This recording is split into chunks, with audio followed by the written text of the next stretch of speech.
Mga residente ng Santa Mesa, Maynila, ilang beses na raw binubulabog ng mga ahas. Narito ang unang balita ni Mav Gonzalez. Nabulabog ang mga taga-barangay 603 sa Santa Mesa, Maynila nang matagpuan ng isang ahas kagabi. Akala raw ng isang residente na lubid lang ito pero bigla na lang gumalaw. Habang naglilinis sila sa grahe, nakita ngayon yung ahas na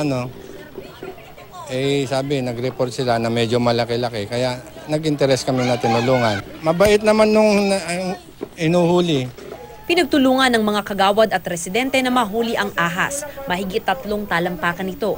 Palaisipan naman kung saan nanggaling ang ahas. Hindi raw ito ang unang beses na may makita silang ahas sa barangay nila. Baka daw galing din sa kanal. Marami rin comment na minsan meron daw silang nakita dyan, di ba? Yung malaki. Yun ang hinahanting pa nila ngayon, yung isa nakita na malaki. Inilagay muna sa sako ang ahas bago i-turn over sa DENR. Ito ang unang balita sa Maynila. Mav Gonzalez reporting.